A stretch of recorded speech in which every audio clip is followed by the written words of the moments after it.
एक बात तो मैं स्पष्ट करना चाहता हूं, सिर्फ कल मैंने समर्थन दिया ऐसी बात नहीं है।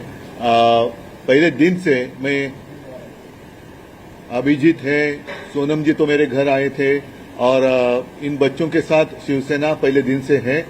कल मैं सबको मिलने के लिए आया था और संजोग की बात है या पता नहीं क्यों कैसे, लेकिन कल ही राहुल जी ने भी आंदोलन किया।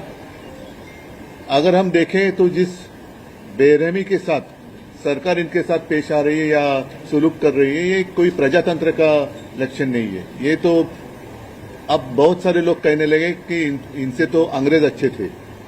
ऐसी बात क्यों करने लगे लोग? तो इसका मतलब ये है कि आज जो भी सत्ता में है, शायद उनके दिमाग में हवा चली गई है और वो हवा निकालने के लिए जनता को वक्त नहीं लगता है। आपका कार्यक्रम क्या होगा? आप दिल्ली में है, राहुल गांधी से भी मिलेंगे, कांग्रेस? अभी तो आना मिलना वो तो बात अलग है। मैं आया था अभिजीत और सारे बच्चों को मिलने के लिए, वो तो मैं कल मिला हूं। अब देखेंगे आगे कैसे करना है। आपके माध्यम से अभी मैं पूरे देश के लिए बात कर रहा हूं, ऐसे समझ लो। अरे एक मिनट, त्यांचं होऊ दे ना।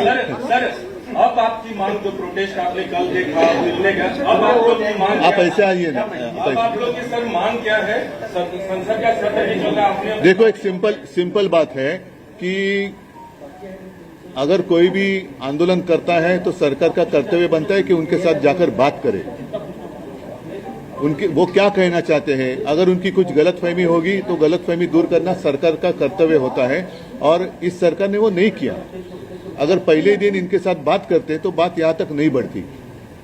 सोनम जी आए थे, अभिजीत आया था, पहले भी आए थे, ऐसे नहीं कि कल पहला दिन था, पहले भी आए थे, 1 महीना हो गया शायद, उस वक्त भी यहां आए थे। अगर उसी वक्त सरकार की ओर से इनके साथ कोई बात कर लेता तो आज तक ये मामला सुलझ जाता। लेकिन साथ ही मैं, जैसे हमने एक प्रदर्शन किया था मुंबई में और भी करेंगे हम, उस वक्त मैंने याद दिलाई थी 2 चीजों की, 2 घटनाएं। इंदिरा जी की एक घटना थी और दूसरी अन्ना हजारे, दोनों अनशन की बात, अनशन से जुड़ी हुई बात है। इंदिरा जी के समय पर सोनम जी के पिताजी जब अनशन पर बैठे थे लद्दाख में, तो इंदिरा जी, पता नहीं उस वक्त वो प्रधानमंत्री थी या नहीं थी, लेकिन स्वयं जाकर उनसे उन्होंने बातचीत की थी।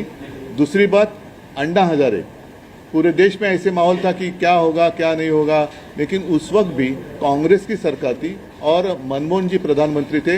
हमारे विलासराव जी देशमुख जो महाराष्ट्र से यहाँ थे, मंत्री थे या केंद्रीय मंत्री थे, उनको भेजा गया था उनके साथ बातचीत करने के लिए। तो बातचीत करना यही तो प्रजातंत्र में होता है। अदरवाइज आप इसको तानाशाही कह सकते हैं। अगर किसी की बात, खुद की मन की बात जबरदस्ती सबको सुनाए लेकिन जन की बात नहीं सुने, तो ये प्रजातंत्र नहीं है।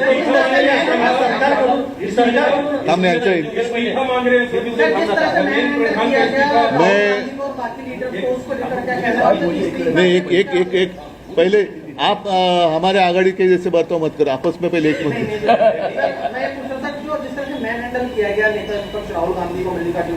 अरे सिर्फ उनको ही नहीं, कल मैंने देखा कि बहुत सारे लड़कियां, मतलब बच्ची है, 9-10 साल की है, कुछ महिलाएं हैं, जिस तरीके से उनके साथ बर्ताव किया गया, ये हिंदू संस्कृति का, मैं नहीं मानता कि ये हिंदू संस्कृति में इसको मान्यता है कि महिलाओं के साथ ऐसा व्यवहार करे।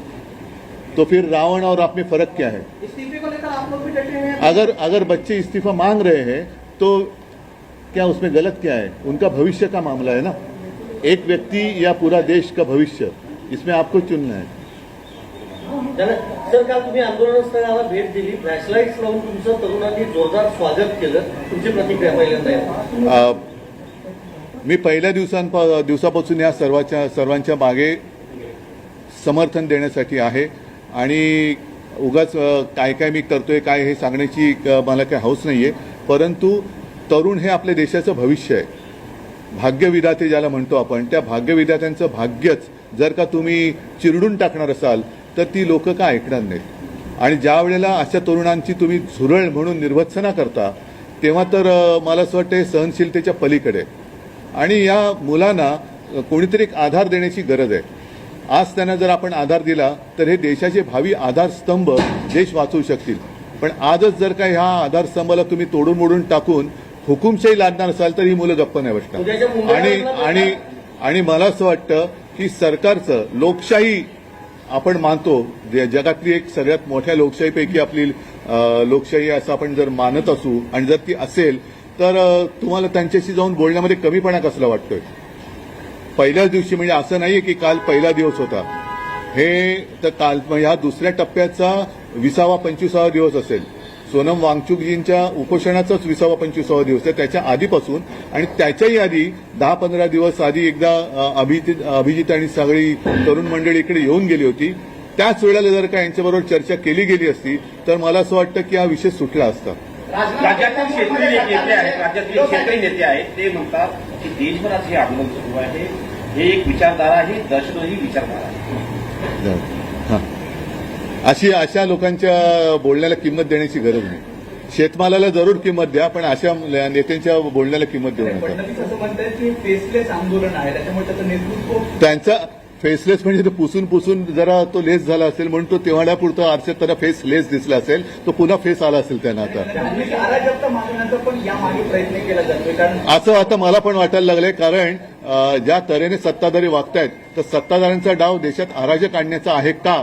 आणि आता मला असं वाटतंय की जसं एक यांचा एक हातखंड आहे बदनामीचा की यांच्यामध्ये पाकिस्तानी घुसलेत, तर मला असं वाटतं सत्ताधाऱ्यांमध्ये कोण पाकिस्तानी नाहीये ना.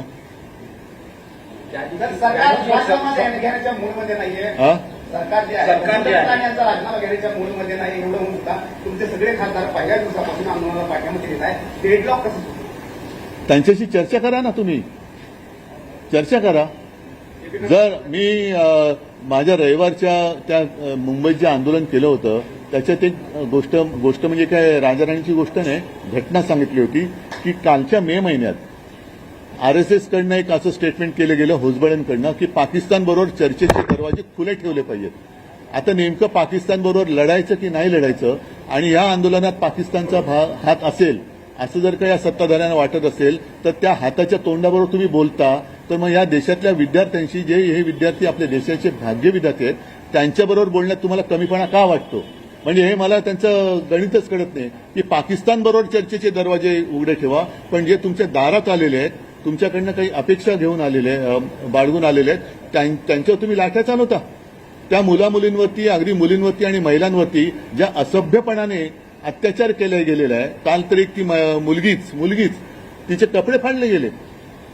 ही कोणती हिंदू संस्कृती आहे? ही हिंदू संस्कृती बसत नाही. ही रावण संस्कृती झाली. केंद्र सरकार म्हणतंय की आम्ही चर्चेसाठी तयार आहे, मात्र धर्मेंद्र प्रधानचा राजीनामा आम्ही घेणार नाही. ही मस्ती झाली आणि ह्या मस्तीच्या विरोधातच सगळं आता देश पेटलेला आहे. ही राष्ट्रभावना आहे आता. नाही, मग उद्या प्रकाश आंबेडकरांनी मुंबई बंदचे हात दिले, शिवसेनेचा पाठिंबा आहे त्याला. मला काल येताना आल्यानंतर इकडे कळलं. मला असं वाटतं आता लोकांना रस्त्यावरती यायचंय, लोकांना रस्त्यावरून व्यक्त व्हायचंय, त्याच्यामुळे त्यांना त्याच्यापासून कोणी अडवू नये.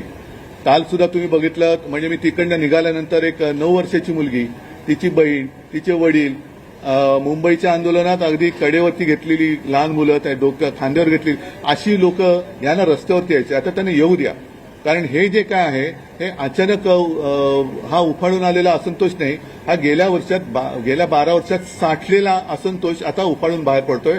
तो पहिला येऊ द्या बाहेर. ज्या पद्धतीनं दिल्लीमध्ये युवकांवरती लाठीचार्ज करण्यात आला, आता उद्या महाराष्ट्र बंद आहे, महाराष्ट्रात देखील अशा घटना होतील अशा चर्चा. महाराष्ट्रामध्ये आता काल तुम्ही एक पाहिलं असाल की मी इथे निघण्याच्या वेळेलाच आदित्यने एक प्रेस कॉन्फरन्स घेतली आणि आम्ही युवा सेनेकडनं एक हेल्पलाईन सुरू केलेली आहे.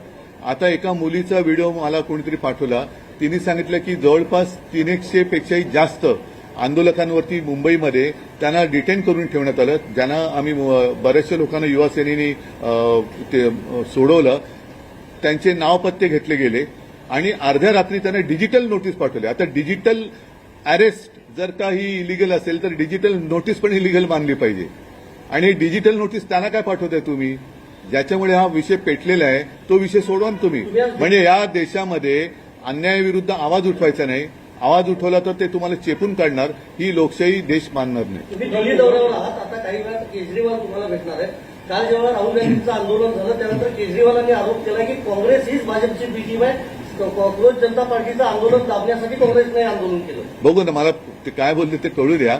आणि मला असं वाटतं की आता सर्वांनीच तुझं माझं करण्यापेक्षा आपलं म्हणून या देशाच्या आणि मुलांच्या मागे उभं राहिलं पाहिजे. पण एक एक दिसत नाही सर. आता बघू ना, मी तर सगळ्यांच्या सोबत आहे, मी मुलांच्या सोबत आहे. म्हणून मी काल जाऊन अभिजितला भेटलो आणि त्या मुलांना मी म्हटलं मी भाषण करायला नाही, मी तुम्हाला वंदन करायला आलेलो आहे. कारण जी एक असं वाटत होतं आम्ही राजकारणामध्ये लढतो, पण एक कोणासाठी लढतो, तर ते कोणासाठी लढतो ती मुलं माझ्यासमोर होती. आणि ते बघितल्यानंतर लक्षात येतं की आहे अजूनही आपल्या देशामध्ये तो एक मर्दपणा म्हणतो, अन्यायाविरुद्ध लढण्याची जी चीड म्हणतो ती जिवंत आहे. देवेंद्र फडणवीस म्हणतात, सर देवेंद्र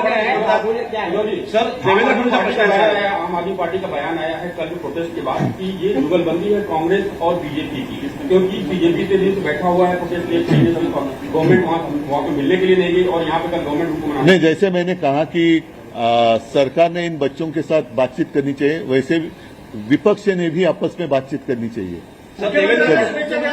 तुम्ही दिल्लीत आहात, मुख्यमंत्र्यांचा आज वाढदिवस आहे सर. हो, शुभेच्छा मी द्यायला काहीच हरकत नाही. मुख्यमंत्र्यांना माझ्या शुभेच्छा आहेत आणि माझ्या शुभेच्छांमध्ये पाकिस्तानचा हात नाहीये. पण देवेंद्र फडणवीस म्हणतात